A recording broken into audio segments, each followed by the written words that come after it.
Riddle me this. How can Kevin and Andrea, bad little behinds, have better communication skills in their relationship than Brandon and Jericho?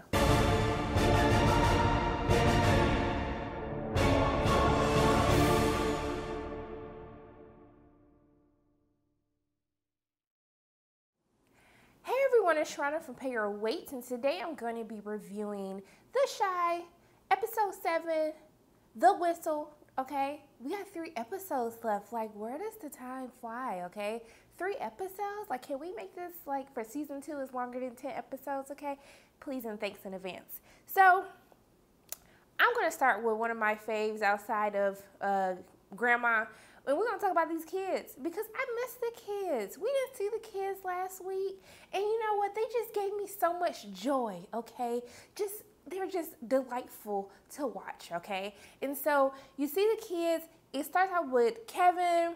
He's spraying on all this cologne. I'm like, Kevin, oh my goodness, you're gonna choke somebody with that like strong smell. And so he breaks into his sister Keisha's room to steal Emmett's cologne. I'm like, hey Keisha, I miss you too, boo. I'm so happy that you're back. And I love your sisterly bond with Kevin, and you're trying to teach him how to respect women and not to objectify women, okay? And so she gives him some advice on how to make sure that he sets himself apart from all these bad little dudes who just trying to say stuff to, like, you know, get in women's panties and, you know, all this stuff we done been through, okay?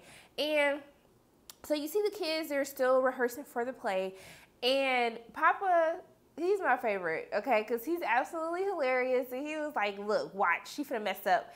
And he like basically goes in on Andrea like, why can't you get a line right? Well, you could dance and do everything, but you can't get a line to save your life. And then Kevin, being a good young man that his mother and his sister is raising him to be, he stands up for Andrea. Andrea comes and thanks him like, thank you so much for being a gentleman. I want to invite you guys out to the rink. And so then they go to the rink, and then she ignores him. Kevin was like, first of all, this little boy was like, your head is shaped so nicely. I was like, Kevin, I don't think that's what Keisha meant. Like, your compliment had to make sense, and now you just sound creepy, okay? You just sound weird, okay?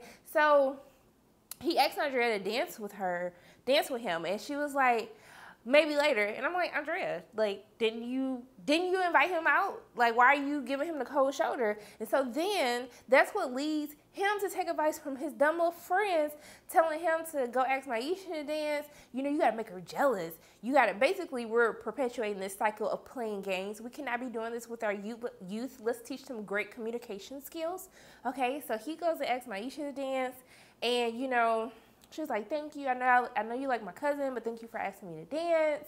And basically it worked, sad to say that it actually worked. And Andrea's like, hey, Kevin, can we talk? And I'm like, yes, communication skills. If only adults my age could do this, I might be in a good relationship now.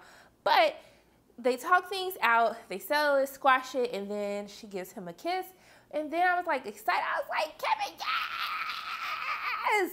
Finally! It only took 7 episodes, but finally, okay?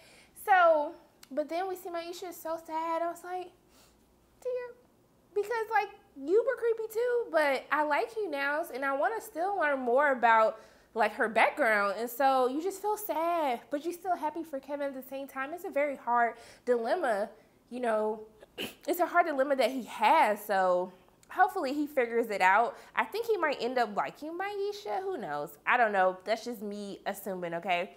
But in the midst of that, you know, Reggie's little brother is like being all hostile and stuff and like getting into an old dude. And his friends are like, yo, what is going on? Like, why are you all of a sudden beefing with this kid who we've been cool with no issues? And so I don't think they know yet that he's joined Reggie's gang. Is it a gang? Yeah, it's a gang. He joins his gang, and so I don't think they know yet. So excited to see like where that goes for next episode about how his friends deal with this new role that their friend is taking on.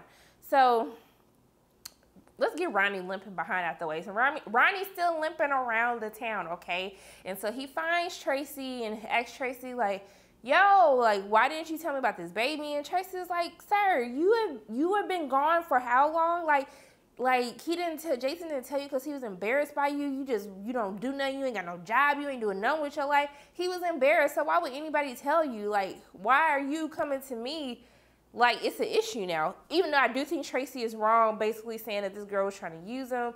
Like, he still needs to take care of his responsibilities as a man. So I really didn't like how she handled that whole situation. And so, you know, Tracy then goes to the church, and she's at this Mothers Against Violence group meeting at the church. And man, them ladies rude as hell. Like, damn, is this how you welcome your people? Like, how many actually come and stay after y'all wreath them real quick? Because they was jealous because Jason's murder got so much publicity, and like their kids' murders didn't. And I was just like, is this really a support group? Because I'm not feeling the support. I'm damn sure feeling the shade right now, but I ain't feeling no support right now. And so, but Tracy seemed to be okay with this. So, you know what? I hope that she gets the healing that she needs. And I hope that the Lord touches their hearts as well to make sure that they can be a little bit more welcoming, warmer, nicer, caring. I don't know. And hopefully somebody, you know, hit them up with a Keurig espresso machine, something, so they can have some coffee too. So I'm trying to think, you know what? Let's talk about Jada, Emmett's mom. Yo, I told you I was gonna come back to bite her. Like, at least her coworker tried to warn her, like, look, they already know.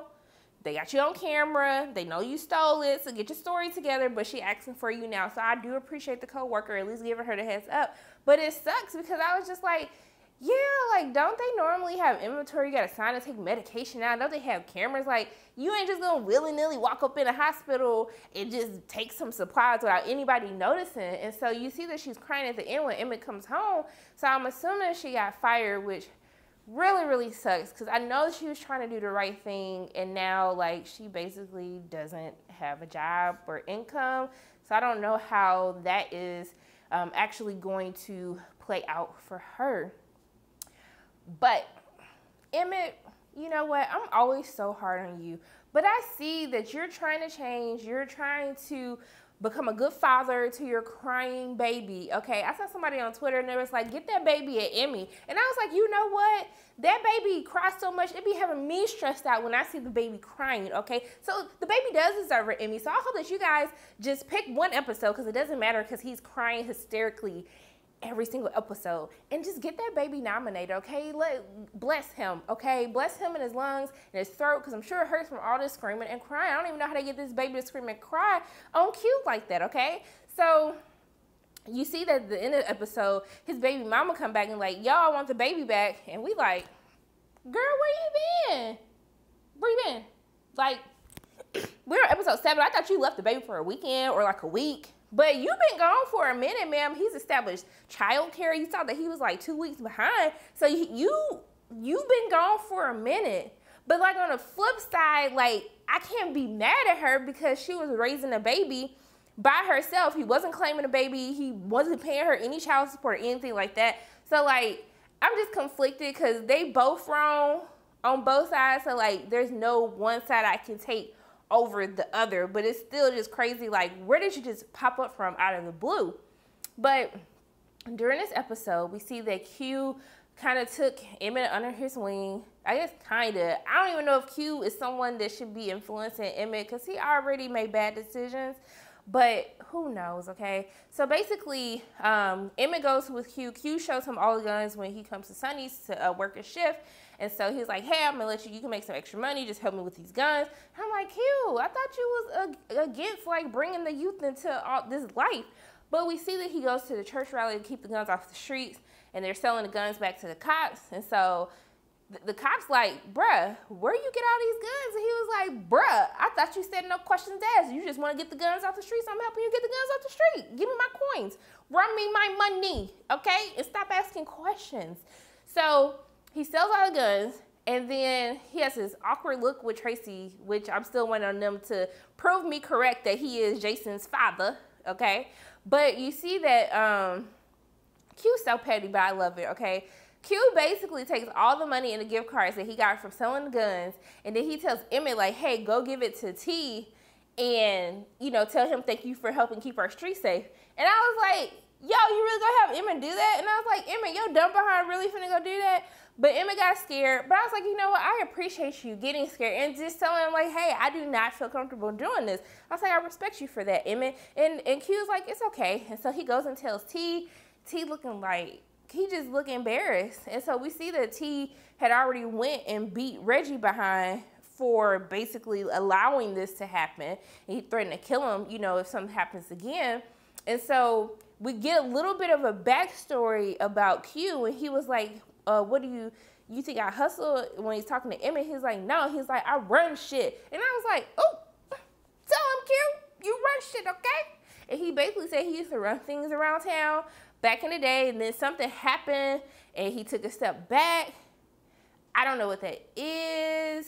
Was it because he found out he was going to be a dad? I doubt it, but I don't know what it is, but I'm happy that you gave me a bit more info, but can you give me like more at a time? Because you just gave me a little something to hold me over until next week. But yeah, can we just get a whole episode dedicated to Q? I think everybody would totally be fine if we just give him a whole episode, go through his backstory, let us know what happened, reveal that he's Jason's father, and then we will be okay. So that's just, you know, just maybe we could squeeze this into episode 8, 9, or 10. I would greatly appreciate it, and thank you once again in advance, okay? And so we see at the end of the episode, we see that Q goes back to Sonny's shop, and we see Sonny on the ground. He looks horribly beaten.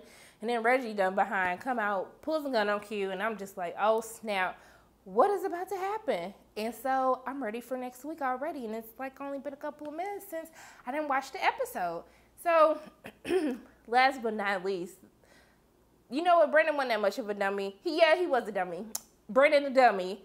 So we see that Jericho is helping his mom sell the house, and his mom is disrespectful too for not telling Brandon, like, hey, Jericho's gonna step out by the house today to like kind of go through some things to help us get the house sold.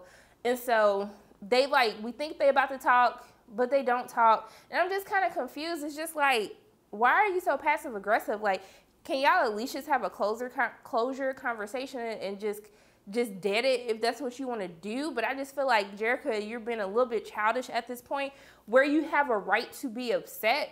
You still haven't even let that man tell you what happened, and you just still mad. It's like, you can be mad, but you still got to talk things out, which is why it's so confusing to me that these little kids have better communication skills in their relationship than Jericho and Brandon, who was a happy couple who seem to have everything together. And so I'm just very concerned that they won't have this conversation. Even Brandon tries to be like, can you at least let me tell you? Jericho's not having it. But then Brandon has issues at his job because the chef comes up to him and is like, hey, somebody stole some fish. Can you figure out who did it? He's like, okay. And then he finds out Luis did it, and Luis was making money on the side because they be wasting food. So he was like, let me take this off your hands so I can get me some coins. And basically he tells Sarah, he's so stupid. Why would you tell Sarah? Like, it is her business. You're basically telling her like, hey, this person's stealing from you, but it's cool, I got it. No, it don't work like that. And so you see they go and try to get some fish to replenish what Luis took. Then they run into old dude who basically robbed them when Brandon's trying to buy a gun a couple episodes ago. So that whole thing was just crazy. And so they get the fish, bring the fish back, and then the chef like throw it out. He like, bruh, nah. And then he was like, well, go fire Luis. And he's like, nah, I ain't doing that either. And then basically he quits. He gets mad because Sarah rats old dude out, and then he quit. I'm just like, I mean, Brandon, like, I get you trying to be a good friend, but why would you quit? Like, I just don't understand that. Now, if he's quitting and he's gonna go, it seems like he's gonna go start his own food truck, I'm totally here for it. Stop working for the man. Work for yourself. Start your own businesses. Make your own money. Be your own boss, okay? That's probably the smartest thing that you do this whole season, Brandon, okay? But I really hope that him and Jericho figure something out and just have a discussion, have a closure talk, because I'm really getting tired of her being upset. I'm really getting tired of him moping around, and I need y'all just to figure out what the hell you about to do, okay? So, those are my thoughts on tonight's episode. My name is Sharana from Pay Your Weight, and if you liked what you saw today, make sure you hit the like button, hit subscribe, share this video with your friends, and I will see you soon.